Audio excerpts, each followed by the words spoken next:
Hello friends, हमारे YouTube channel आपनो channel में आपका स्वागत है। आज हम बात करने जा रहे हैं पीटीईटी एवं बीएसटीसी के लिए जो एंट्रेंस एग्ज़ाम होता है उसके लिए कुछ इंपॉर्टेंट क्वेश्चन के बारे में हम बात करेंगे। प्लीज़ अगर आपको इसमें अच्छे नंबर लाने हैं तो चैनल को लाइक एंड सब्सक्राइब ज़रूर कर लीजिएगा, ताकि अगली बार अगर वीडियो आए तो आपको उससे पूरा लाभ आप उठा सको। तो सबसे पहले बात करते हैं, जैसे कि पीटीईटी का जो एंट्रेंस एग्ज़ाम होता है उसमें रीजनिंग के 50 क्वेश्चन आते हैं। हर क्वेश्चन 3 नंबर का होता है, यानी कि 150 नंबर का वेटेज रीजनिंग रखती है।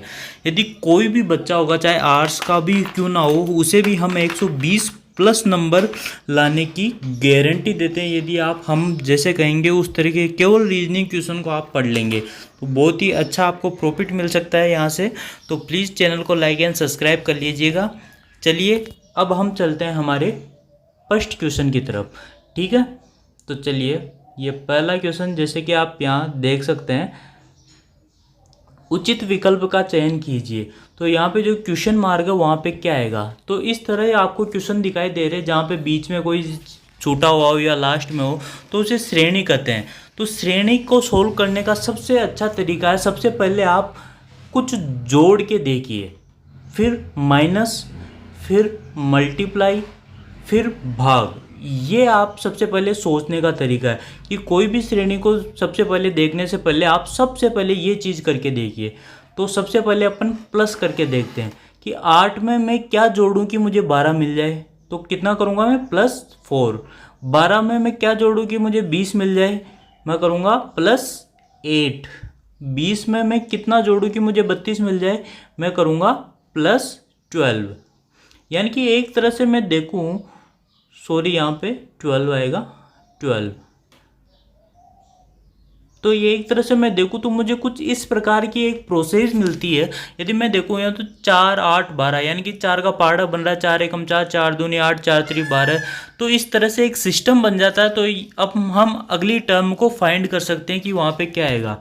तो अगर मैं देखूँ, यहाँ मैंने 8 में 4 जोड़ने पर 12 मिला, 12 में 8 जोड़ने पर मुझे 20 मिला, 20 में मुझे 12 जोड़ने पर 32 मिला। तो 32 में मैं अगर 16 जोड़ूँ, 16 जोड़ूँगा, 4 जोड़ कितने होते हैं, 16।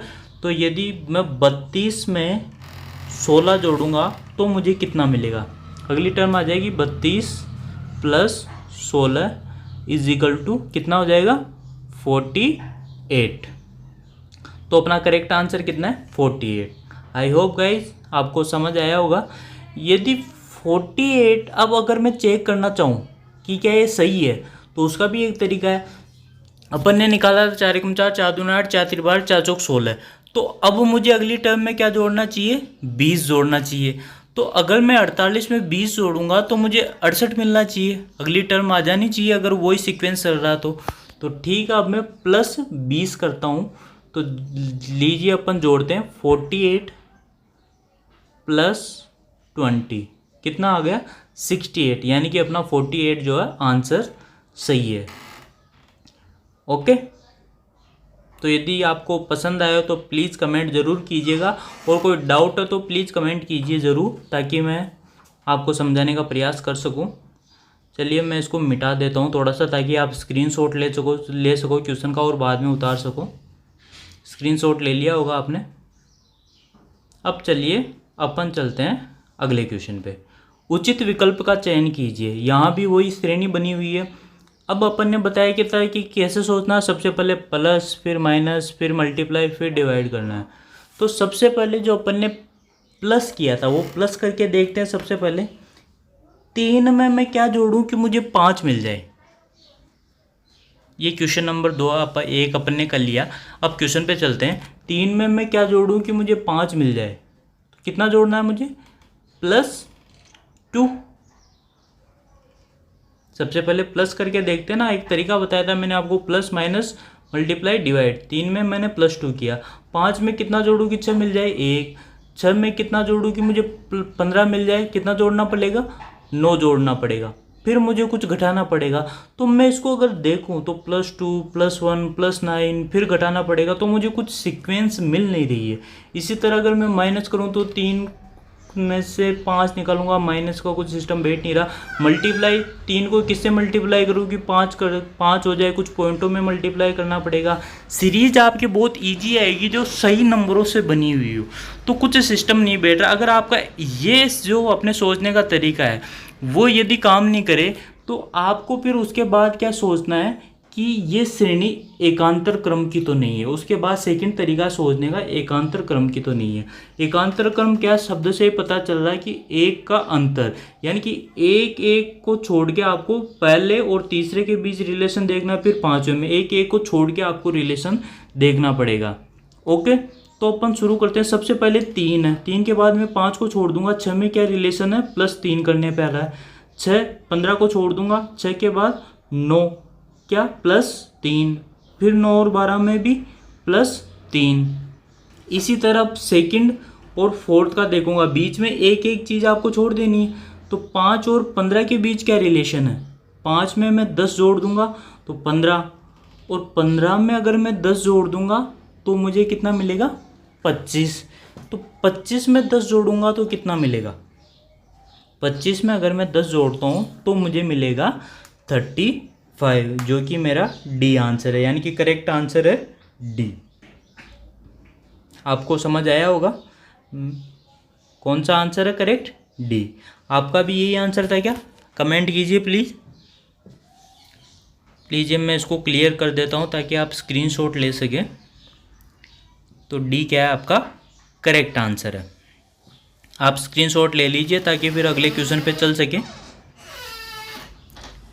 अब लीजिए अगले क्वेश्चन पे चलते हैं। 12 को 34 व 45 को 67 लिखा जाए तो 36 को क्या लिखेंगे। अब ये एक सीरीज का क्वेश्चन नहीं है, ये अलग से ही एक क्वेश्चन है। तो यदि मैं 12 को 34 लिखूं तो अगर मैं एक तरह से देखूं इसमें, अगर 12 का पहाड़ा बोलो, जैसे कि कुछ भी दिमाग लगाता हूँ ऐसे ही नॉर्मल, 12 कम 12, 12 दूनी 24, 12 दिया 36, तो कुछ बैठ नहीं रहा, आता नहीं उसके पहाड़े में। अब अगर दोनों अंकों से नहीं बैठे तो हम एक एक अंक के बारे में देखेंगे, यानी कि पहला जो है आपका 12, इसमें से पहला अंक देखता हूँ और दूसरे का पहला अंक देखता हूँ 3, इसके अंदर क्या रिलेशन है। सबसे पहले मैं जोड़ करके देखता हूँ, क्या जोड़ा कि 3 आ जाए, 2 जोड़ दूँ तो 3 आ जाएगा। दूसरे में करके देखता हूँ, 2 में 2 जोड़ दूँ तो कितना मिल जाएगा मुझे, 4 मिल जाएगा। तो रिलेशन मैच कर गया अपना, ठीक है। उसके बाद माइनस गुणा भाग करके देखते यदि नहीं होता तो ये, लेकिन अपना मैच कर गया। सेकंड है 45 को 67, तो यहाँ भी अपन करके देखते हैं। यहाँ 4 में मैंने 2 जोड़ा है तो कितना मिला मुझे 6, और 5 में भी कितना जोड़ूंगा, 2 जोड़ने पर मुझे 7 मिल जाएगा। तो इसी तरह अब किसका लिखना है मेरे को, 36, तो निकाल सकते हैं अपन इजीली। 3 में कितना जोड़ना है मुझे, 2 जोड़ा तो कितना मिला, 2 जोड़ दूंगा यदि मैं तो मुझे मिल जाएगा 5, और उसी प्रकार से जो दूसरा अंक है 6, उसमें भी 2 जोड़ दूंगा, उससे मुझे क्या मिलेगा 8। तो करेक्ट आंसर मेरा कितना होगा 58, जो कि इसमें नहीं है, तो डी आंसर करेक्ट हो जाएगा। कोई नहीं, नीचे आप कोष्टक बना के लिख लीजिएगा, आंसर 58 है, जो कि ऑप्शन में नहीं है, इसलिए कोई नहीं आएगा, ठीक है। समझ में आया होगा, यदि समझ में आया तो please comment, like and subscribe जरूर कीजिए ताकि आपको आगे इसी प्रकार के वीडियो मिल सके। कुछ दिन बाद हम पूरे सिस्टम से एक एक जो टॉपिक है उस पर लंबी लंबी सीरीज बनाएंगे ताकि आपके हर नंबर बिल्कुल ना कटे। हम ये हटा देते हैं ताकि आप स्क्रीनशॉट ले सको।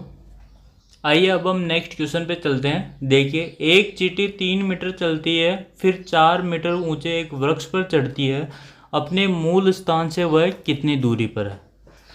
जब दिशा नहीं दी गई हो तो आप किसी भी दिशा में जा सकते हैं, कहीं से भी मूल स्थान मान के। फॉर एग्जांपल मैं यहाँ से मूल स्थान मान लेता हूँ और उस मूल स्थान से दाएं या बाएं जैसी आपकी इच्छा उधर चल सकते हैं। मैं मूल स्थान से दाईं तरफ चलता हूँ, ये कितनी है 3 मीटर। फिर वहाँ से एक वृक्ष पर, यानी कि 90 डिग्री होता है वृक्ष, तो ऊपर मैं जाता हूँ यहाँ से, ये कितनी है 4 मीटर। तो वह अपने मूल स्थान से कितनी दूरी पर है। अब बहुत से क्या करते हैं 3 + 4 को जोड़ देते हैं, यानी कि कितना हो गया 7 मीटर, जो कि गलत है। क्यों, क्योंकि ऑब्वियस सी बात है कि एग्जाम में इतना सरल क्वेश्चन तो आएगा नहीं कि वो आपको 3 और 4 को जुड़वाएगा कि 3 और 4 कितने होते हैं। तो यहाँ क्या प्रारंभिक जहाँ से शुरू हुआ था वहाँ से कितनी दूरी पर, चाहे आप कितना ही घूम लो कैसे भी घूम लो, लेकिन प्रारंभ से जिस स्थिति पे है वो एक सीधी रेखा होगी। ठीक है, तो इस तरह से अपन देखें तो ये 90 डिग्री का एक एंगल बन रहा है और एक त्रिभुज बन रहा है। तो जब एक 90 डिग्री का त्रिभुज बनता है तो उसमें एक प्रमेय लगती है, उसको पाइथागोरस प्रमेय कहते हैं। वो होती है कर्ण स्क्वायर बराबर लंब स्क्वायर प्लस आधार स्क्वायर। तो जो सबसे बड़ी भुजा होती है उसको क्या बोलते हैं अपन, कर्ण, यानी कि सामने वाली भुजा वो इन दोनों भुजाओं के वर्ग के बराबर होगी। मैं आपको थोड़ा सा ये नई स्लाइड पे समझा देता हूँ। ठीक है, तो अपन एक नई स्लाइड पे चलते हैं यहाँ से।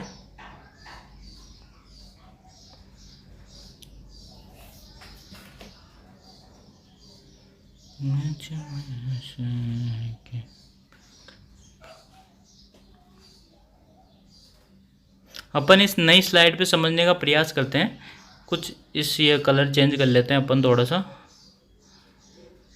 तो इस प्रकार का त्रिभुज बना था, ये डिस्टेंस थी 3 मीटर, ये थी 4 मीटर और ये सामने वाली अपन को पता करनी थी। तो मैं इसको नाम दे देता हूँ ए बी सी। यानी कि अब मुझे क्या ज्ञात करना है, ए सी ज्ञात करना है मुझे। ए बी और बी सी मुझे पता है। तो अपने जो प्रमेय पढ़ी थी वो थी कर्ण का स्क्वायर, यानी कि ए सी का स्क्वायर, ये क्या है कर्ण, ये जो नीचे वाला वो है आधार और ये क्या है लंब। तो मैं प्रमेय में रख देता हूँ ए सी का स्क्वायर बराबर लंब का स्क्वायर प्लस आधार का स्क्वायर, यानी कि ए बी का स्क्वायर प्लस बी सी का स्क्वायर, बी सी का स्क्वायर। अब ए सी का मान रखता हूँ मैं, मुझे नहीं पता ए सी का तो ज्ञात करना। तो ए सी का स्क्वायर ऐसे कैसे, ए बी का मुझे पता है 3 का स्क्वायर कर दो प्लस बी सी का भी मुझे पता है 4 का स्क्वायर कर दो। तो 3 का स्क्वायर कितना होता है 9, 4 का स्क्वायर होता है 16। दोनों को मैं जोड़ूंगा तो मुझे मिल जाएगा 25। ठीक है, अब यहाँ 25 किसका मान है, अपना आंसर 25 नहीं है क्योंकि ए सी स्क्वायर का मान है। मुझे केवल ए सी भुजा चाहिए, ये भुजा का स्क्वायर है, ए सी का स्क्वायर है, मुझे केवल ए सी का मान चाहिए। जब अब ये पता होगा यदि स्क्वायर हटाते हैं यानी कि एक तरह से वर्गमूल लेते हैं तो इधर क्या लग जाता है, अंडर रूट लग जाता है।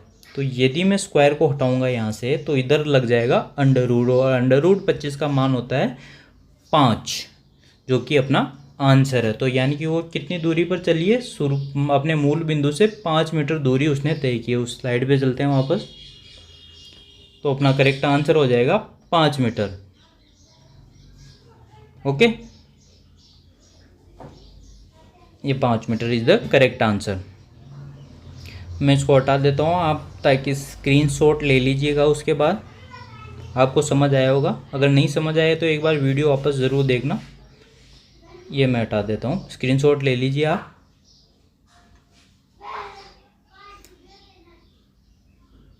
चलिए अगले क्वेश्चन पे चलते हैं। बी, ये जो क्वेश्चन नंबर है वो उल्टे सीधे हो गए हैं, तो नंबर आप सोचिएगा मत, अलग कर लीजिएगा। B has 2, D has 4, has H, has 8। Has की जगह यहाँ पे कुछ भी आ सकता है, प्लस माइनस गुणा भाग कुछ भी हो। वैसे क्वेश्चन में यहाँ प्लस था, मैंने हैज़ कर दिया, वो आपको केवल कंफ्यूज करने के लिए होगा। तो यहाँ कुछ सीरीज टाइप का ही है, तो मैं यहाँ रिलेशन देखने का प्रयास करता हूँ। तो सबसे पहले मैं इसके लास्ट टर्म देखता हूँ जो कि मैथ के अंक है 2, 4, 8। इनके अंदर क्या रिलेशन दिख रहा है, मैंने कहा था कि सबसे पहले आपको क्या करना है, जोड़ के देखना है। 2 में मैं क्या जोड़ूँ कि मुझे 4 मिल जाए, 2 जोड़ दूँ। 2 में मैं 2 जोड़ दूँ तो मुझे क्या मिल जाएगा 4, तो यहाँ +2। 4 में मैं क्या जोड़ूँ कि मुझे 8 मिल जाए, 4 जोड़ना पड़ रहा है। तो यहाँ आप देख सकते हैं कि सबसे पहले मैंने 2 जोड़ा है, फिर 4, फिर 8, फिर 16 आएगा। तो एक बार वापस समझाता हूँ मैं आपको। सबसे पहले 2 था, ठीक है, 2 में मैंने 2 जोड़ने पर 4 मिल गया। फिर मैंने जो पिछले वाली टर्म में +2 जोड़ा था उसको 2 से गुणा किया 4, तो 4 को 4 में जोड़ा तो 8, ठीक है।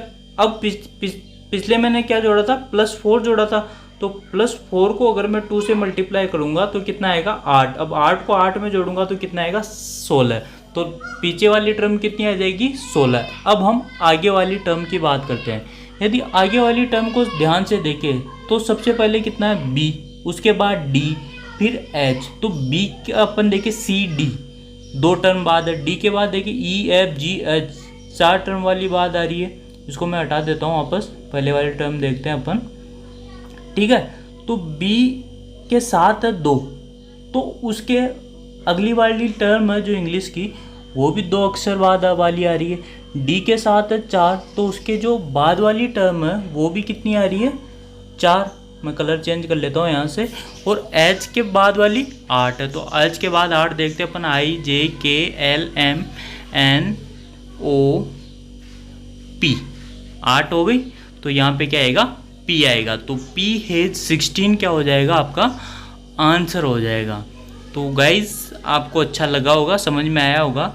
कुछ टाइम बाद क्या है अपन एक स्पेशल सब्जेक्ट पे पूरी सीरीज लाएंगे जिससे आपका वो टॉपिक एकदम क्लियर हो जाएगा, वहाँ से बाहर क्वेश्चन नहीं जाएगा लगभग। हम पूरा प्रयास करेंगे। यदि आपको जानकारी अच्छी लगी हो तो प्लीज़ लाइक एंड सब्सक्राइब जरूर कीजिएगा। Thank you.